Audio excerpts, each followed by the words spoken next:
like I said, this is marvelous technology that we can do this, but you do have to put up with the teachers come into the classroom and he's trying to get out his notes and get ready to go and erase the blackboard and all those things. I used to teach in classroom and it was kind of fun to do that. Um, One of the things I said that I'm very excited about doing these things online is because I can update stuff. These 9 core preparedness modules to me it's how I organize my thinking about these classes. And if you're not familiar with that, you might go online into library and there's a place where you can click on learn about the 9 and you can find out about that. But what I've been able to do is with this publishing this way, I can have things online. These classes, these are just a few of them that are online right now on Jim's Way. These are in the free public library, and I'm adding to it regularly all the time. Then I have my the members library. This is the subscription that I have, where we dig into some of these things really, really in depth. Sanitation is one of them. We'll talk a little bit about tonight. And this is where I'm really excited because I've been thinking there's some things I need to add to this 4-disc set. I need another hour or 2 of sanitation issue. And I'm going like, God, DVDs are such a pain. Well, we don't have to do DVDs anymore. In fact, a lot of people say, what's a DVD? And they want everything online. So now I can publish online. I'll be able to update the sanitation and the water and some of the others so that people will have access to those things. And if you're not familiar with it, the members is a subscription site at $5.99 a month. I wanted the price to be so low that it wouldn't break anybody's budget, I hope. But it also helps me pay for trying to do more and more of this. And I'd like to have 1,000 subscribers because I can hire some help so I can do more. But anyway, in the members area is one of the areas I'll be updating, as well as, of course, in the open library, I'll be doing things. And some of these classes, they're going to end up in the sanitation, what we're going to be talking about. I'm going to publish them here, so it isn't like people that are not subscribers won't get this. They just won't get it in as nice a format. It may be chopped up and disorganized, because what I'm about to show you is going to be a part of some of the sanitation things I'm going to be doing. Sanitation, this one module right here, which this DVD set I published, The Hidden Deadly Disaster, which I no longer publish. It's just too expensive, time consuming, and trying to mail it and ship it and everything. It's just not profitable is what it comes down to. Either that or you have to charge so much nobody wants to get it. So for $5.99 a month, you can watch this. You'll be able to watch the updates to it. And if somebody says, well, I want to subscribe and watch, and then once I've watched, then unsubscribe. It's okay. Just say, take me out. I'll get you out. But at least you've contributed to the cause right here. In this DVD set, and I've done little classes on this here, I've talked about the need, I believe it's a need, that you should have this book, the Human Ore Handbook. And there's other people talking about this, and there's a couple other books out there, but this is the classic. This is the best one, and it's in its 4th edition right now. In fact, I've brought in some of those, so when I go teach a class in person, I'm about to do some sanitation classes, I can bring them along. I'm really not that excited about putting it on the website because I need help if I'm going to be shipping things. I just can't afford to take the time, but that's a good book. It'll cost you anywhere from, I think they're $24 to $26. You buy them on from Amazon. Now you can buy a 3rd edition free download. It's a PDF. So you can get that if you say, I just can't afford the $26 or so. When I go to one of these classes, I have them for $20. That includes the tax. But if you can't afford that, then you can download one for free. But what you really want to do is print it out. You need a hard copy, because we're talking about one of the more extreme conditions when I call it a grid down world. When the electric grid is down, when the communication grid is down, when the transportation grid's down, when the internet's, or whatever it is, you want to have things in your hand that's physical. And you might still be wanting to look some of these things up. Now, I promoted about doing this, and one of the things I had hoped to be able to do, I wanted to actually buy one of the commercially made really nice ones, not the little ones that sit on the floor, but one of the outstanding ones that's in the basement. That's a large one that you can put an awful lot of stuff into. Clavis Multrum is one of those. If you want to look them up, that I consider to be one of the best, if not the best, but it's thousands of dollars. And if you're going to have somebody install it, it's really thousands of dollars. So I've always wanted to do that, but haven't been able to do it. Even the small ones that sit on the floor that'll only support 2 to 3 people, they're, okay, $2,000 or so. So it's like, well, I need 4 or 5 of those. That doesn't work. You need this handbook right here, the Human Ore Handbook. So you have an option. And by the way, in this class, I talk about what you can do with you can collect it and dig a hole in plastic bags and all that. How long do you want to dig holes, and do you want to do that in the winter? So get the book, study the book, read the book, and understand what's in that book, and then start practicing that. Now, I've talked about that, and I'm finally getting ready to do it. I've been so busy I haven't. This is I'm building my composting collection system. This is what goes in the house. I haven't quite finished it yet. I'll have that going here in a little while so that I can comment on how it's working with everything that Joseph Jenkins says, and gain the experience with it. And I'll teach a class on that once I've gained experience. You can read the book, and I think everything in the book is going to be correct, and that's how it's going to work. But I need to do it so I can talk about what it will do, what it won't do, and some of the problems I run into.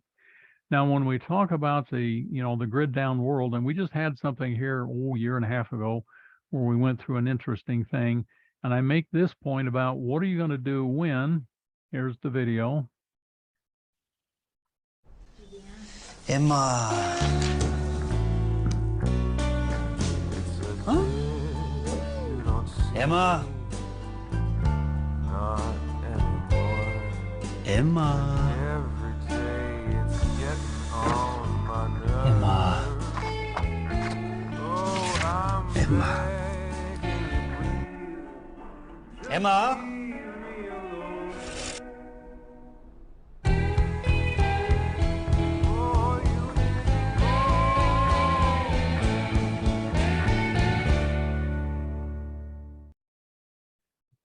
Now, that's something I've talked about in the class, The Hidden Deadly Disaster, and I mentioned a strategy in there, but I want to gain more experience with it, some of the things I practice with, and you'll see that about the phone books and the newspaper and those things, but that's not a long-term permanent solution. And what I talked about in the class is having, they call them now, even though I've talked about it for years, it's now you can buy them. It's called the family cloth.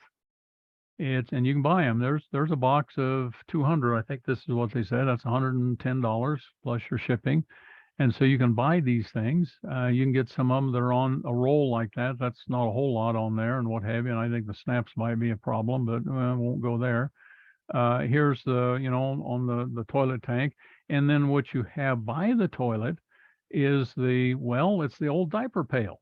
Now, since I'm an old buzzard and we started having our kids back, the first one, this 1970s when he was born, we had cloth diapers, diaper liners, rubber pants, and a diaper pail. And sometimes it got to be pretty rank. Well, I experimented with using some reusable wipes, but I didn't do it a whole lot. I said, well, I can do that, and if I have to, and I went on to other things. Now, this is what I'm doing because I'll have more comment to say on it. This is what I just finished up yesterday and today. These are my different materials and things that I'm going to be using, because which is the best material to use? I have my opinion about which is going to be best and why I want to do it, but I don't want to use an opinion. I want to use exactly what my experience says, and why. What we have here, and I'll talk a little bit about some of these materials.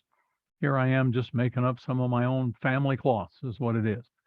One of the things that I have experimented with, it's these things called Aquatal, and I happen to have several thousand of them. These little compressed discs that you can put in a pail like this, dump in a bunch of water, they swell up, and then you can unfold them and open them up, and this whole pail is just full of them. There's one of these cloths right here. It's like, 22 inches by, I forget what the other is, like 10 inches or something like that. I've taken these things, I'm cutting them up into sections here, and I'll play with those. Now, what those are, one of the things I like about them, they are made out of bamboo fiber. Instead of cotton, it's bamboo fiber, which is natural, and it will biodegrade over time, just like cotton will. Cotton's pretty durable, but it breaks down, particularly if it's not treated. Because that's one of the concerns about this. In the long run, you want to be using these things 2, 3, 4, 5 times, or how many times you use them. But eventually, they'll get to the point where you're not able to clean them as well. You don't like to, or you're going to lose some, whatever it is, and they're going to be disposed of. And you'd like to have something that will break down. That's one of the reasons I look at some of these things. There's some other materials out there. There's one of these that makes these multi-purpose towels. That's a microfiber. Now that's plastic. That is a polyester of some type. There are some of these wipes you can buy, and I've had a number of them through the years. I've used them for bathing. They can be kind of handy on a camping trip or above the Arctic Circle. That's how you took a bath if you wanted to out there a little bit to keep part of you clean. So you can buy some of these things. And what I've done with them is after I've used them for, washing my armpits and what have you, I washed them out, saved them, and I've also used them for, well, washing the other end here. Different ones of these. You may want to experiment with that. They're made from different materials. Now, the ones that are flushable are not going to be able to be reused really well. Here's a picture I took earlier today. That's above the washing machine. These are the old, bath towels and washcloths and what have you. They get kind of stained and a little bit ratty and what have you. Well, there may be your source of supply. Now, what I did with these different materials after I made them up, I washed them. I washed them twice. That's what the pile looks like after that. Then I separated them out, and I'll be able to report on how these are working, what's holding up, what I like about them, what I don't like about them. I have my opinion about what I think is going to be the best, and I'll tell you right now, these right back here, this row in the back, these are natural materials right here. This is the bamboo. This is a cotton t-shirt. And down here in the area here, I was able to lay my hands on about 5,000 cotton t-shirts, white t-shirts. They had a logo on them. We were able to get to people at really inexpensive here in Spring City, 25 cents a piece. And they have multiple uses for rags and washing and what have you, but also, well, the family cloth that you can recycle with. So I'll be using some of those. And then these are some washcloths right here, the terry cloth. And I'm of opinion that actually the cotton is going to be the best of all for a number of reasons, but I'll comment on that. These are all synthetic. In fact, I imagine all of these are polyesters. These front piles up here, these are some of those white. This one right here, this is some of those cleaning cloths. These are the thicker material. I've used those. I've recycled some of those, and I used them for, washing off the nether regions and have, sanitized them and reused them a few times and saw how that went. This is that microcloth material I showed you in those rolls, these cleaning cloths. I cut it up and serged the edge of it. I noticed that when I wash them, they have a tendency to curl up. Not that that's bad, just does that. Both of these right here, also some of these other personal wipes that you can get. This is a thicker one. This is a thinner one. And so I'll use those and can make comment on them about if you were looking to go that route, you wanted to buy them, which you might use. But so in a class in the future, I'll give you a report on it because this is one of the things I'm doing.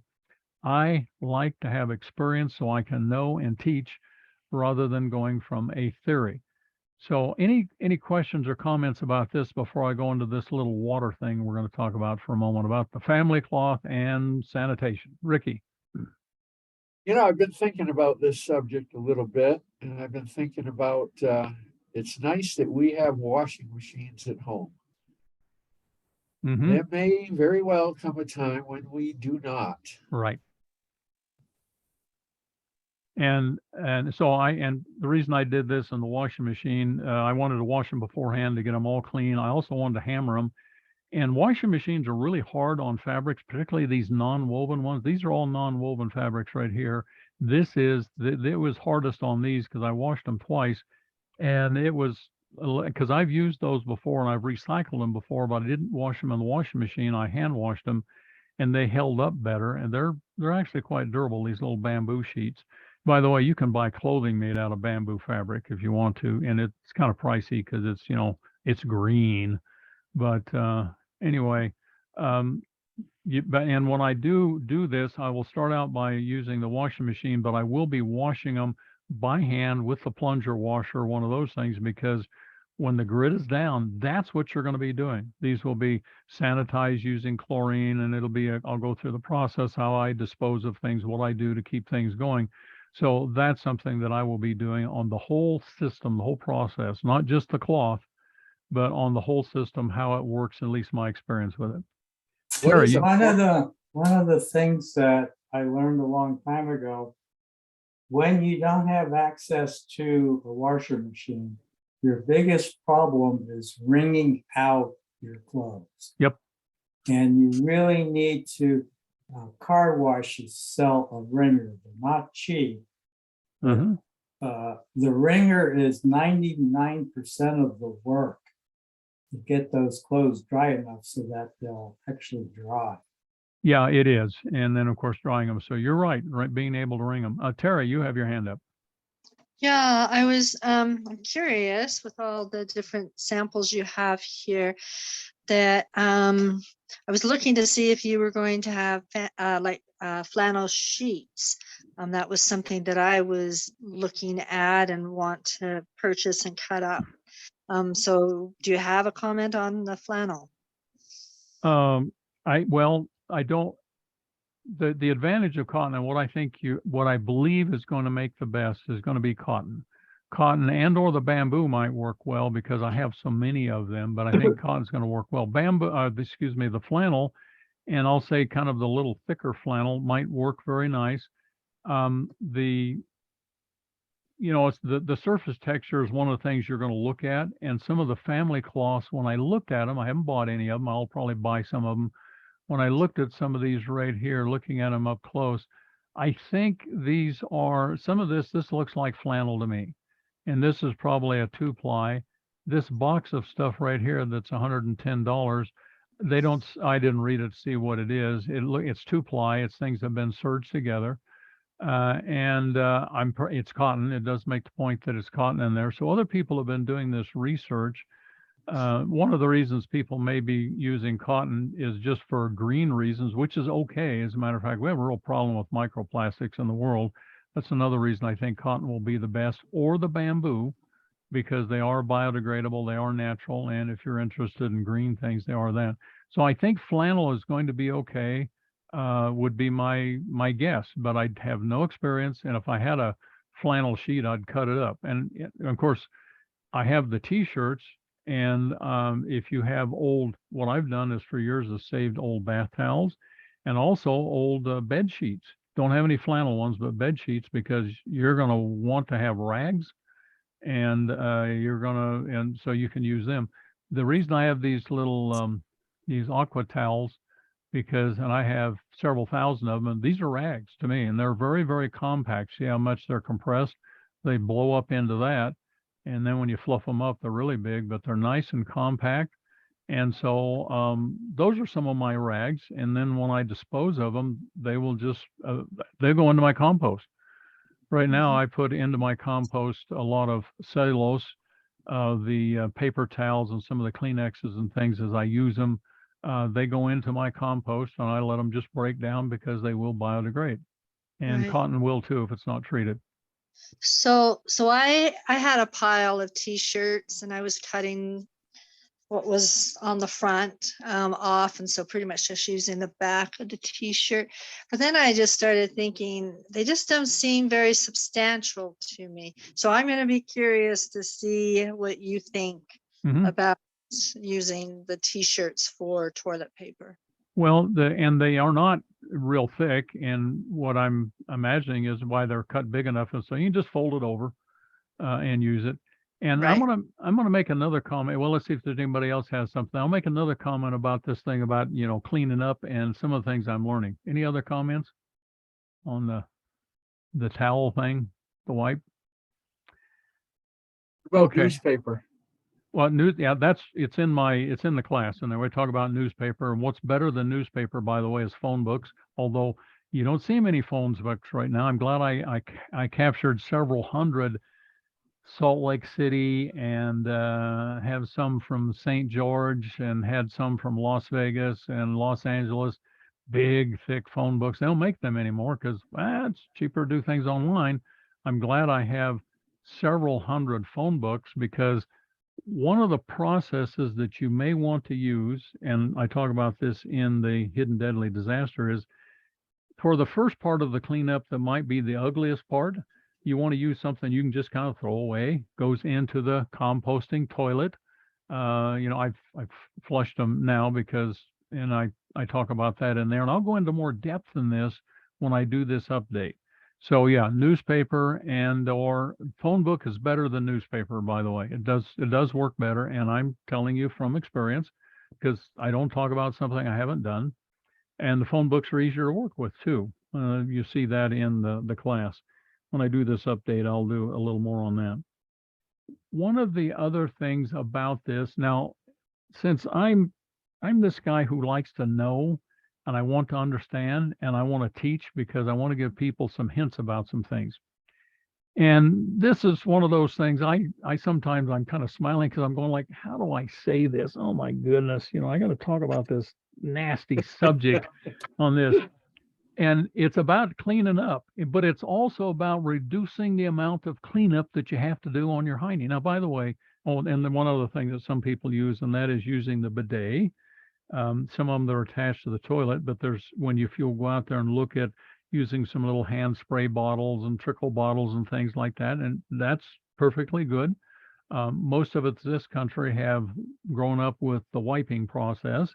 That's more natural for me. And, wet these things and they clean up a little better. But here's what's happened as I've been learning about some of the things I'm doing in nutrition. And this is one of the things I'm going to dig into even more in the classes about nutrition that you're doing now, and also nutrition in the future when you're doing your survival things. As I have improved what I'm doing and have eliminated some things from my diet that, quite frankly, I believe everybody should. This will be controversial. But one of the things you want to get out of your diet is any of the modern wheat.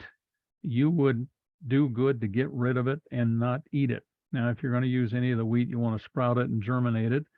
But the ancient wheats will be a little better. That's a topic for another time in depth. But I eliminated all wheat, in fact, almost all grain, true grains. That would be barley and oats and those things. And then other things that have been taken out of my diet, which include sugar and just a bunch of other things I've been working on for years.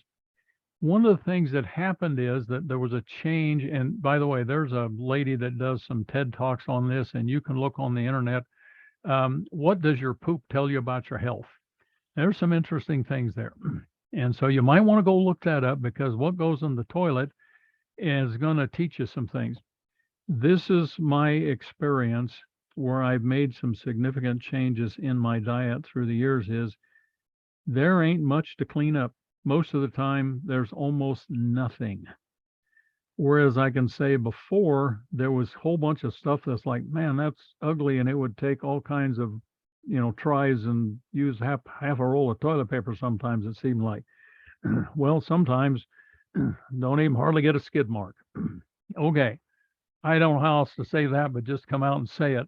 That's personal, but by golly, change your diet, what you eat, what you do, and you won't have nearly as much problem with your health and also what goes in the toilet. And when we talk about some of the nutrition and diet things, that will, I'll make some more comments on that. So there, I can stop smiling about how am I going to say this here, and some people may hang up and say, I'm never going to listen to this guy again. He's just over the top. Before I go into the water thing, anything else real quick on this topic? Water. Now, I've been asked a question by a number of people. How about the LifeStraw? This nice little thing. It's a cute little thing right here. And you look at the package here, and they show this straw that you dip down in the water. By the way, laying down to drink water is really a pain, and you're drinking uphill and what have you. And you look at the specifications on it. They look kind of nice, and some of the things in here. And it doesn't say it on this. Here it is right here. The filter size, pore size is 0.2 micron. Now, if you'll go through my water class, and I recommend you do that, that's 5 hours, you'll understand a little more of what I'm talking about, because it doesn't say it's absolute. And what I'm telling people is everything that I've ever seen, if it's going to be 0.2 micron that's going to get bacteria for sure, it should say 0.2 micron absolute. If it doesn't say absolute, that means it's nominal, which means it takes out 85% of everything that is 0.2 micron and larger. It'll take out 85% of them, but 15% get through. Now, what that means is, when you're drinking water that looks like that out of some of our clear streams and mountains, that's okay. But if we're dealing with emergency water, trash water, really dirty water, filthy water here, 0.2 micron nominal ain't going to cut it. You're going to get sick, period.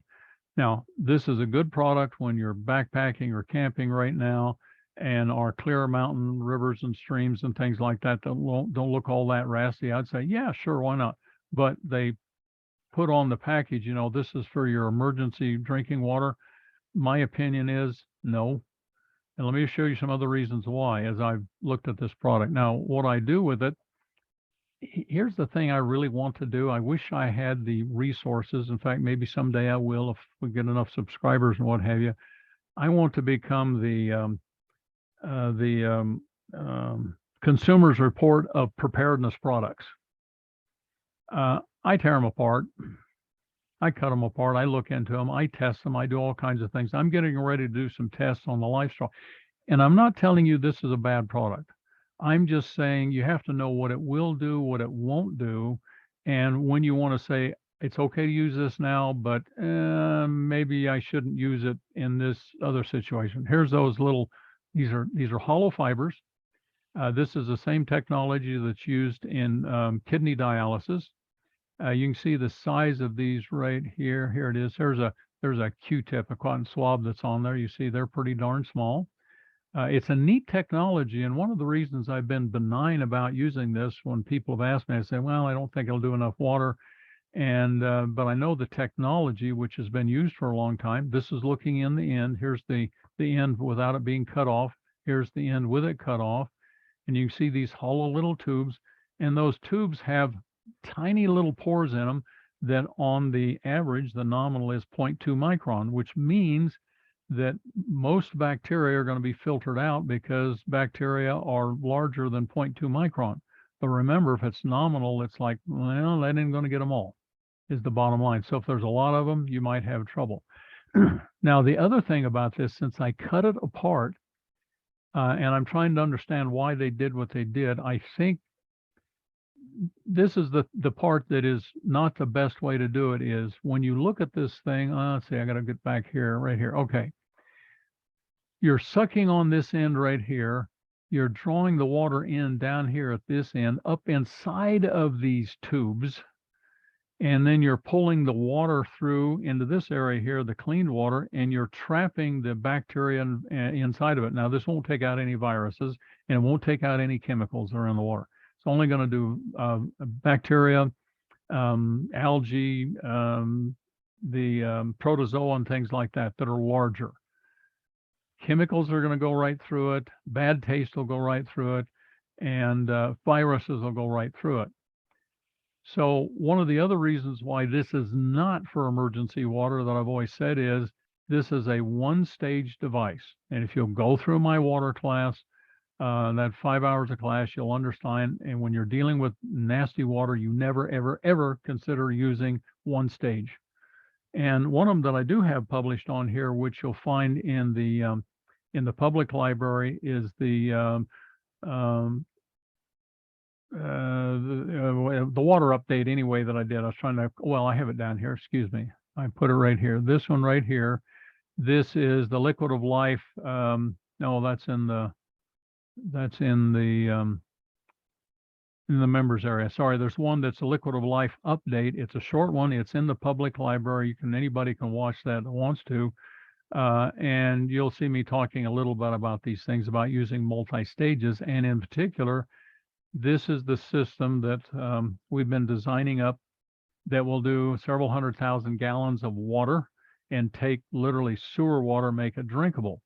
Now, the reason I show this right here, this canister you see right there, this stainless steel thing, is another one of these hollow fiber devices, and it filters the water by putting it on the outside of the tubes and drawing the purified water inside, and then the waste or sewage is flushed out the bottom when you back flush it. You cannot back flush this thing. There's no way to well, you can, but it's not easily done. And all of the stuff is being trapped inside these fibers. So once you've plugged it, it's plugged. This one right here, you can back flush it with clean water, of course, that's coming here, the outlet water that's clean. You can back flush it, push all this junk out the bottom in here. My guess is either they had a technical problem why they couldn't do it that way, the way it should be done, or more than likely it may be a patent issue, because I think Sawyer has the patent on being able to do it the other way for the culinary water uses there. So anyway, when people ask me about the LifeStraw, yeah, use it on our lakes and streams and things right now. It's okay when you're camping. This is not, I emphasize, not suitable for nasty emergency water where you're trying to take really contaminated water. I would only be using on clear water that doesn't smell bad to start with.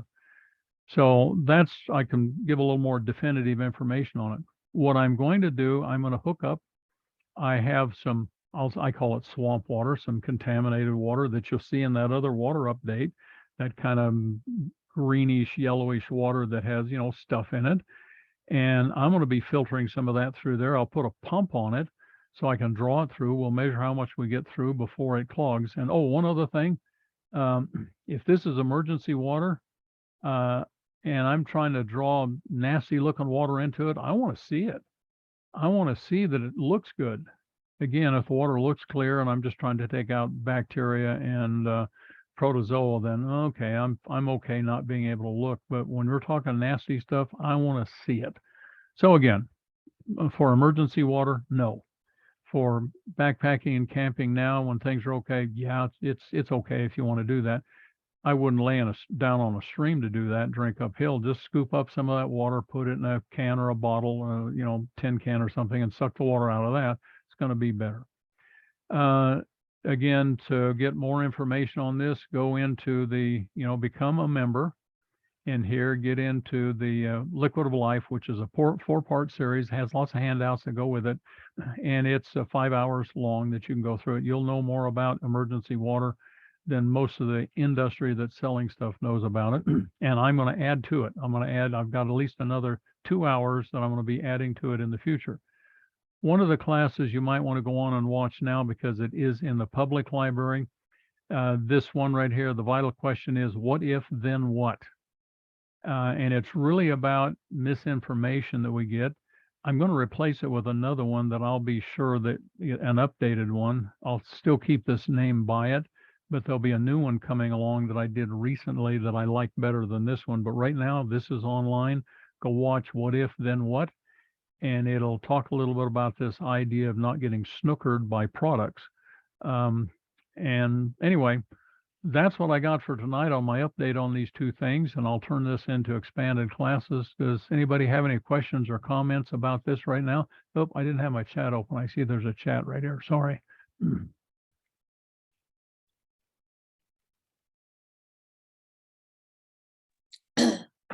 Okay.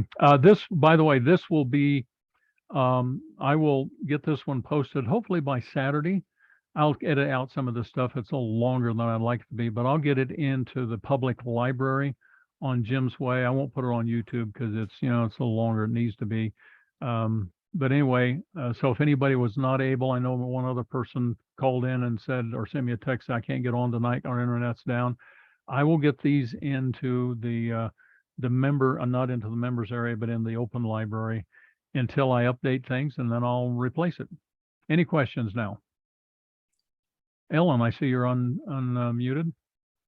Yes, this is my very first time to join you. I just subscribed last night, and I appreciate everything that I've heard you talk about. It's been very interesting, and I really do want to know so much about water. I'm new to learning about storing water, and I'm going to read everything you have to teach me. And I appreciate that I found you. Okay, well, thank you, Ellen. I appreciate. I like to know that I'm doing some good. It's kind of nice to do that. And this is just Well- simply my passion.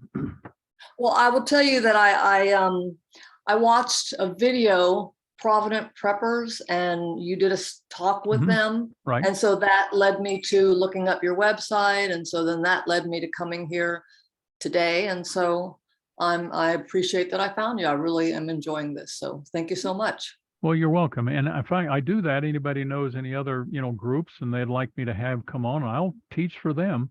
And because I'm glad to do that. And it is about reaching out and finding more people, because that is my mission. And then we can dig into things deeper. A lot of the people are putting things up, which is good, but they don't necessarily have the time or take the time or have the ability to dig deeper. That's why I publish these, some of these classes, particularly in the members area, that I can really dig into them deeply and I can be adding to them. And of course, there's a lot of free classes on my website also that you can go to. And I encourage you to do that because I've got a lot of them. Some of them I do very quick, and so they may not be quite as organized. But when I publish them into the members area, they will be, I try to do them well thought out, organized, and well annotated. So anyway, thanks, Ellen. Yep, I'll be looking at all of it. Okay, thank you. Mhm. Any other questions, comments anybody has? Of course, you can come Saturday mornings, 9 o'clock, and we can dig into any of these topics or something else. It gets me going Saturday, so I appreciate the time we have together on Saturdays. Mhm. Well, if nobody has another question real quick or unmutes, we can come to an end here because we've been at this, well, an hour and a half. But I'll go as long as somebody wants to go, because this is what I do this evening. Ricky, you have a unmute. Yeah, I was just gonna remind you that I'm gonna call you with a three-way with Jake right after we close Okay. this. All right, that'll be great. Thank you. Okay, if there's nothing else, we will end. And let's see, look one other thing. If there's anything else here, I didn't get my chat open. Okay. Thank you very much. We will see you Saturday and next week. Good night. Thank you.